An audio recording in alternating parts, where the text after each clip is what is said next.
Bueno,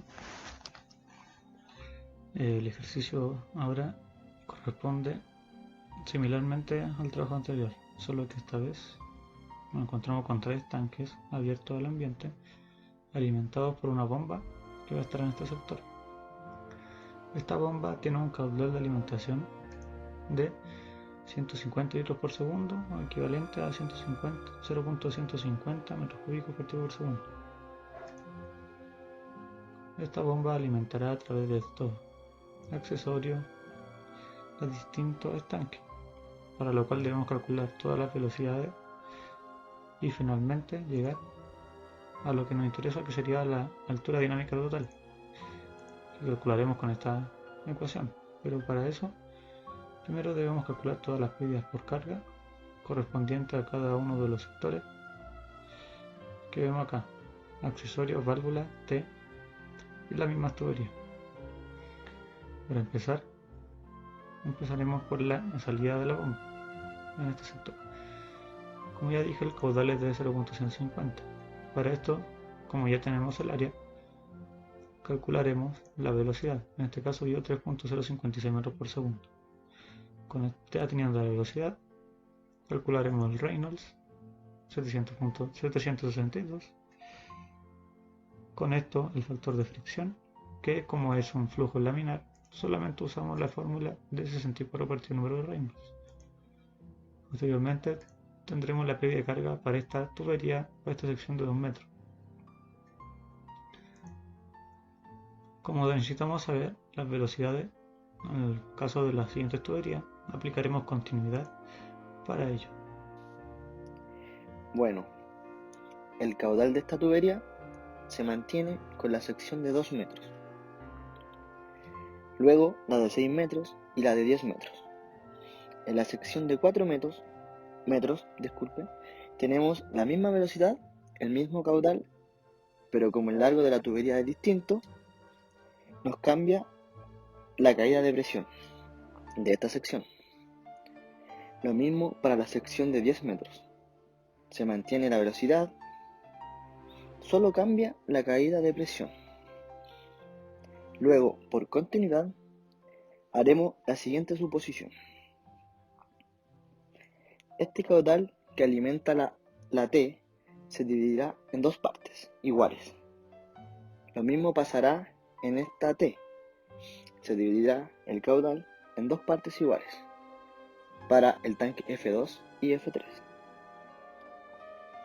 Bueno, la suposición para calcular las velocidades de F1, F2 y F3. Tomaremos en que cada una de ellas, la T, el caudal, seguirá en partes iguales, quedando de la siguiente manera.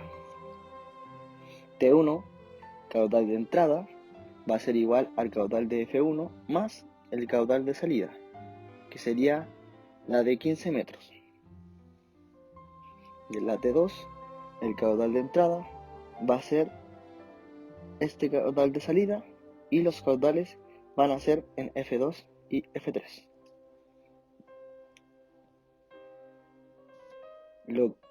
Lo que queda demostrado en los siguientes valores. El caudal de entrada es 0.15. Se divide en 0.075 y nuevamente 0.075. Con este caudal podemos calcular el área y la velocidad de esta sección. Como tenemos la velocidad y la altura, calculamos Reynolds y por lo tanto tenemos una caída de presión de 12.518 metros. Ahora pasamos a la tubería de abajo. Tenemos el Reynolds que es 381, calculamos el factor de fricción, que es 64 partido en Reynolds, y obtenemos la caída de presión, que es igual a 0.350 metros. Ahora este caudal se vuelve a dividir en dos por nuestra suposición, quedando 0.038, lo cual se mantiene en esta tubería por continuidad. Como ya tenemos todos los caudales y las áreas calculamos las velocidades, Reynolds, factor de fricción y por último, la caída de presión. Lo mismo para la sección de 40 metros, que alimenta a F3. Tenemos caudal y área, lo dividimos y obtenemos la velocidad. Ya con esto podemos calcular el factor de fricción y la caída de presión. Entonces, ya tenemos todas las caídas por tubería, lo cual podemos ver en el total. Todas las sumatorias de estas, el cual nos da un valor de 18.32 metros.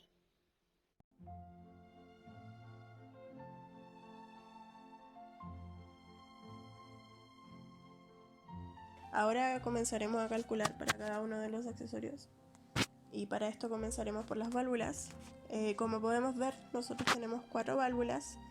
Estas son de compuerta y están abiertas en su totalidad, es decir, un 100%. Estas son correspondientes a una K, que nos dice que es 0,17. Basándonos en el trabajo anterior, veremos que cada una son iguales al factor de X por la velocidad que pasa por la válvula al cuadrado, dividido 2 veces por la velocidad de aceleración de gravedad.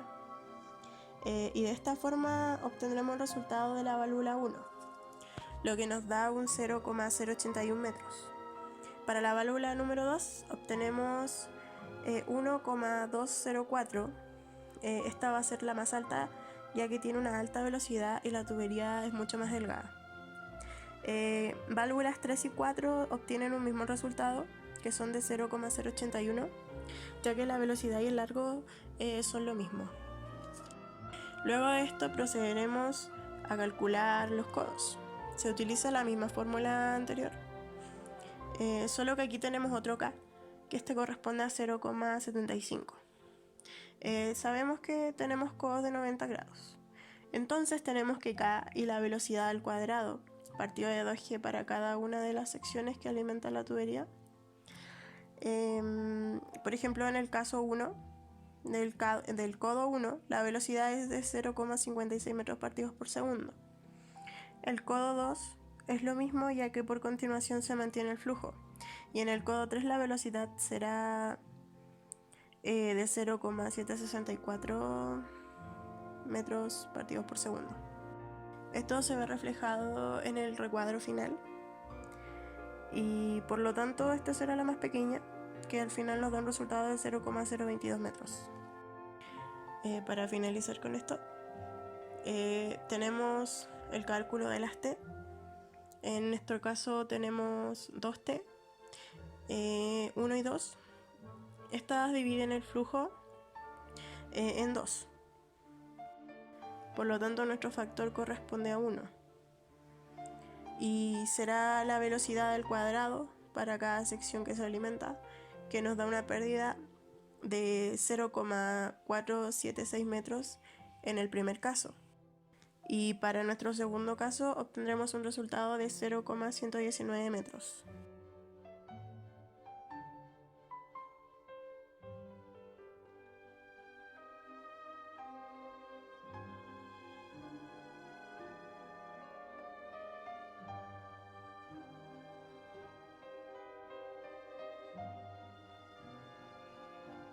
Ya, ahora que ya tenemos las tuberías, veremos las contracciones y las expansiones. Ya. Entonces, primero por contracción. Como acá vemos, tenemos una tubería de diámetro de 250, ¿ya? Y esta va a ser igual a 0.09 y estas son de 0.125 y 0.125. Bueno, debemos calcular las K para la tubería F1 y la K que va a ser igual para F2 y para F3 en las contracciones, ¿ya? Para las contracciones que digo. Entonces tomamos la diferencia de los diámetros del creciente. En este caso vamos a tener 2.8 y 2. Como ya tenemos las velocidades, donde esta las vamos a redondear en 12 y la otra en 3. Podemos calcular las K para cada una, siendo que para F1 0.33 y para F2 0.36. Todo esto visto en el siguiente cuadro, donde tenemos 12 metros para el caso de la tubería F1 y una K de 2.8, aproximando a 3. lo que nos dará 0.33 de K, lo cual podemos ver en nuestro Excel, ¿ya? Y para el caso de F2 y F3 tenemos un 2 y una velocidad de 3, o sea aproximadamente 3 metros por segundo. Y K de 2, lo cual nos va a dar un factor de 0.36, ¿ya? Bueno, teniendo los datos de la tubería F1, la contracción va a ser igual a la K por la velocidad al cuadrado partido de 2 veces G, teniendo para el primer caso 2.338 metros y 0.171 y 0.171 y 0.171.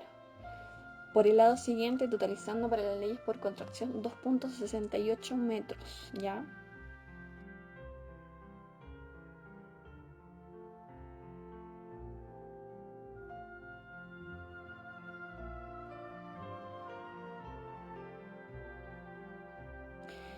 Ahora veremos que en el caso de las expansiones que se dan en el sector donde la tubería pasa al estanque, tendremos 3 expansiones donde F2 y F3 serán las mismas, ¿ya?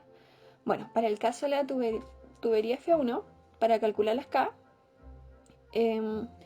como podemos ver que K es de 0.81, bueno, esto lo vimos en el cuadro anterior, ya, este cuadro ya está visto. Bueno, nos vamos a preguntar por qué es 0.81. Esto es porque nuestra velocidad 1 serán los 11.789 y nuestra velocidad es prácticamente 0.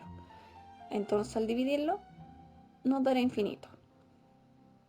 Bueno, y esto en nuestro cuadro vamos a ocupar la última columna como la velocidad de 12 metros por segundo, ¿ya? Y tenemos una K de 0.81 y para el caso de F2 y F3 como la velocidad de 3 metros vamos a tener una pérdida de carga de 0.91, lo cual se puede ver en nuestras ecuaciones. Entonces para F1 tenemos la velocidad de 12.088, el factor de fricción, ¿ya? Entonces esto nos va a dar una pérdida de carga de 5.74 metros. Y para el caso de F2 y F3 tenemos la suma de ambas por separado, donde la primera y la segunda nos va a dar lo mismo, ¿ya? Y eso lo vamos totalizando, ¿no? Nos va a dar una suma de pérdida de carga de 0.87 metros. Entonces diríamos que por expansión tenemos que es 6.604 metros, ¿ya? Y para finalizar, y para todo el sistema tendremos una pérdida de carga de 30.266 metros.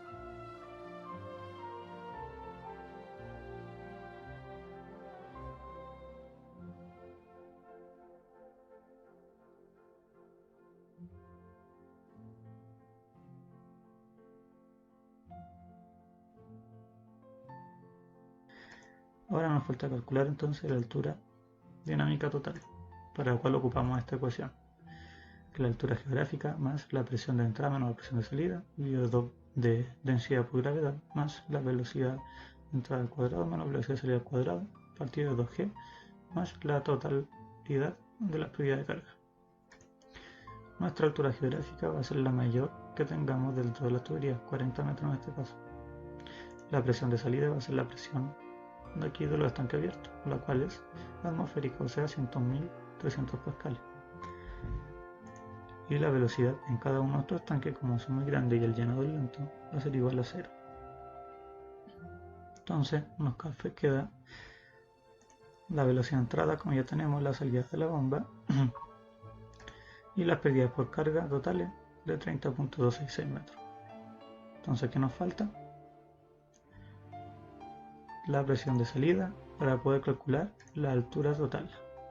La presión de salida, la presión de entrada, la haremos con un Bernoulli entre estos 3 estanques y la salida de la bomba, donde tenemos 3 presiones, donde no tendremos energía cinética, ¿no es cierto? En estos 3, así tendremos energía potencial graficada por estos 3, que va a ser la sumatoria de esta altura por gravedad y por densidad, más